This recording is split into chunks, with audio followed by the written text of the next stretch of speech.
terror of a man held captive against his will. Feel the passion of a romance untamed. Clark Gable, Susan Hayward, and Gene Barry are people whose paths crossed once in a lifetime, only to form a fiery triangle. A missing husband, a beautiful wife, and a soldier of fortune. Coming up next on AMC.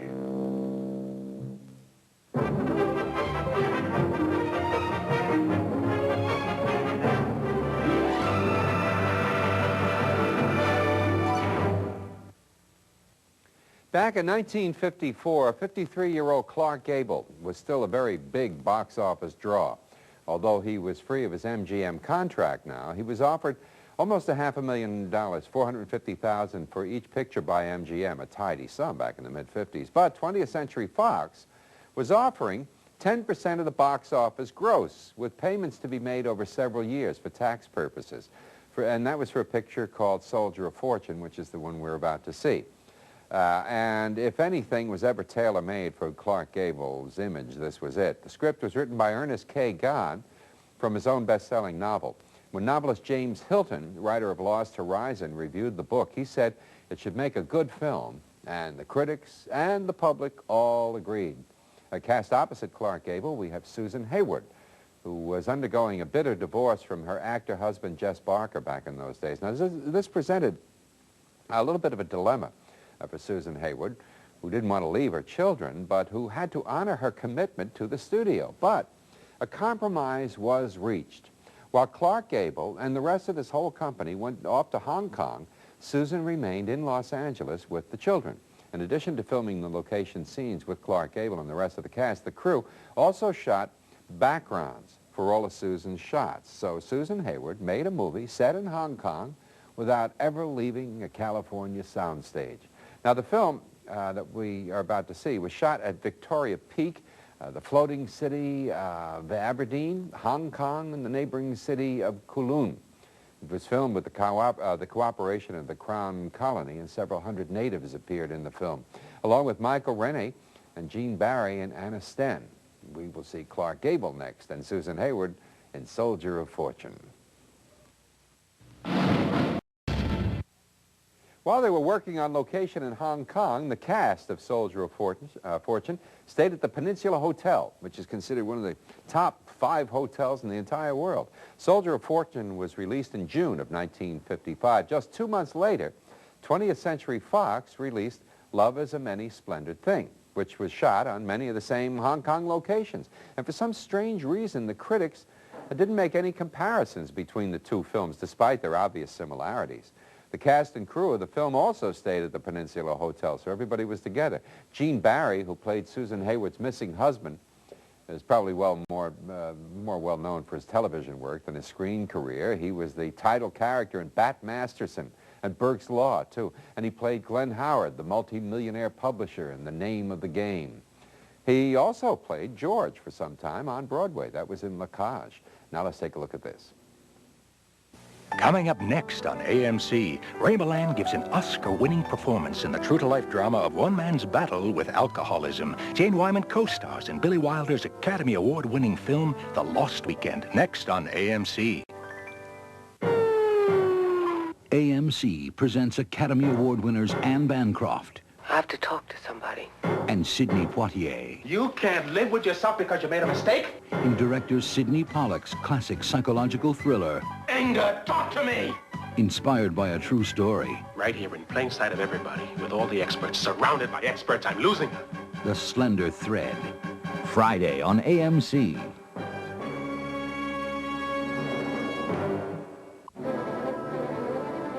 James Dean had about as big as impact on me when I was a teenager as any human being on the planet. And that was true of every kid in my generation. He was the first teenager or the first actor to show teenage life as being something really painful. Up until then, it had been kind of like the Archie and books, you know, the Veronica. I mean, it was like, and television, and it was like, you know, we were conned into thinking it was like Mickey Rooney, Andy Hardy. It was fun to be young. And here was a kid that was as handsome as they get, who was just as miserable as all us ugly ones, and in pain. And we all walked out of Rebel Without a Cause feeling like someone had revealed our deepest secrets. Coming soon on AMC.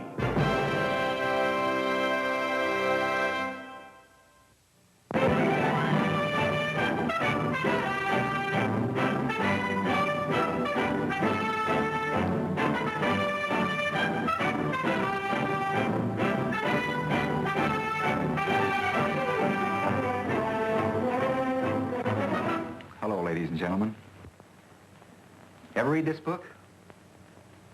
A lot of people have, and they found it was one of the most vivid, powerful stories they'd ever come across. The book reviewers thought so, too. Top-notch ones like Clifton Fadiman, the expert stumper on Information Please, and a noted critic. He sort of summed up the way I feel about this story when he said, "I think it's sort of what you might call a masterpiece." I couldn't put the book down till I'd finished it.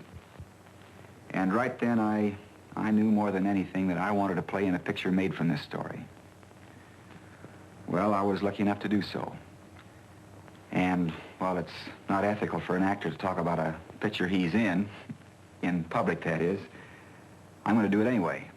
The Oxbow Incident is the thrilling, dramatic story of the Old West and its fabulous characters as they really were. Down in Texas, where I come from, we just go out and get a man and string him up. That's right. I say stretch him. Tain't just a rustler we're after. It's a murderer. If you got any doubts, Tedley, I say let's call off this party. Take him back to Judge like Davies wants. This is only slightly any of your business, my friend. Remember that? Hanging's any man's business that's around. That's just a brief idea of what you'll find in the Oxbow Incident. We at the studio think it's one of the most daring and unusual pictures ever made. Jammed with emotional and dramatic impact from the start to the amazing climax. When you see it, we believe you'll agree.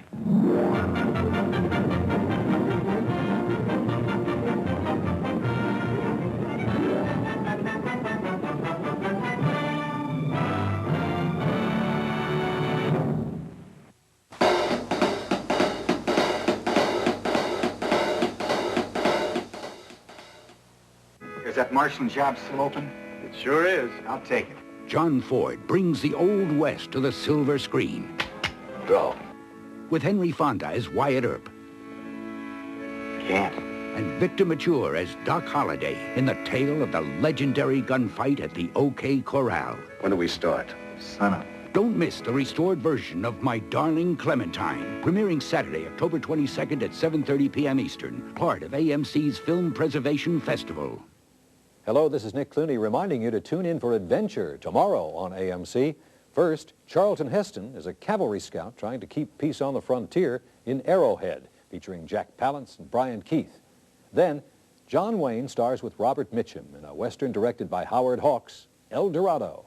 And in Blaze of Noon, William Holden is torn between his love for his wife and his love of flying.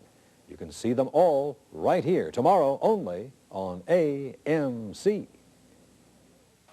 This is Al Jasbo Collins. It's time to swing back with the Soundies on AMC. It's 1944. Many of Hollywood's finest have joined the war effort. It's now Major James Stewart and Captain Clark Gable. On the screen, Laurel and Hardy were nothing but funny. In the movie, nothing but trouble. This Soundie stars the Mills Brothers with their trademark tune, Till Then. Till.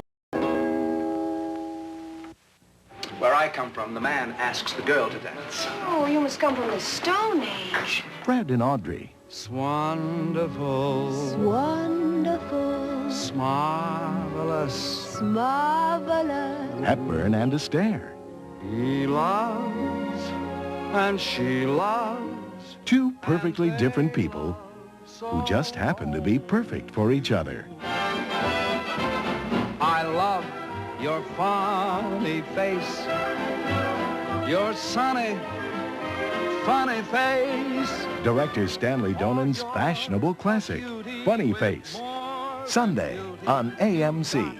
A lot of personality.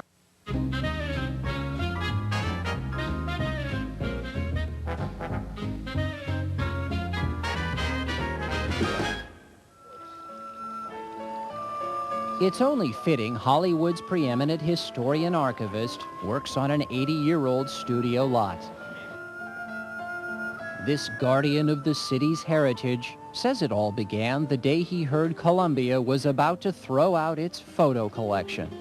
So I ran down there just to see what was there, and sure enough, in these old, horrible sheds full of, you know, spider webs and dirt and rotting folders, was this incredible treasure of Columbia's history sitting there. Cataloging and preserving that history led to developing a photographic record of Hollywood and the motion picture industry.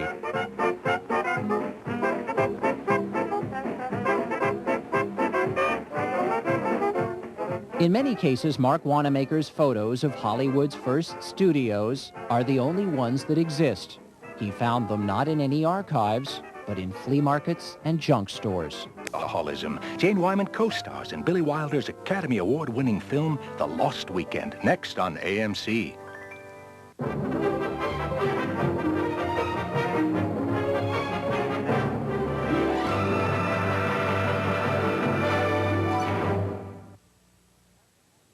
One Saturday morning, this is back in 1945, there were two women who were friends of Ray Milland's wife, and they got the shock of their lives. They were walking along 3rd Avenue in New York City when they saw him staggering down the street. He was not shaven, looked as if he'd spent days in the same clothes, and he was very obviously drunk.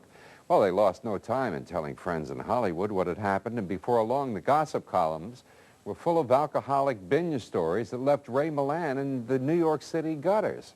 Now, but nobody had told these ladies, or the columnists who printed this item, by the way, was that there had been a camera hidden in the ambulance that was driving along next to Ray Milland as he staggered down that street. The ambulance had director Billy Wilder inside, who hid his cameras so that he could capture the real look of New York City in the 3rd Avenue well, by the way, which used to run along there in those days. He and Ray Milland were making the movie we're about to see, and if you haven't guessed, it's The Lost Weekend. The story of one man's losing battle is this story about alcoholism.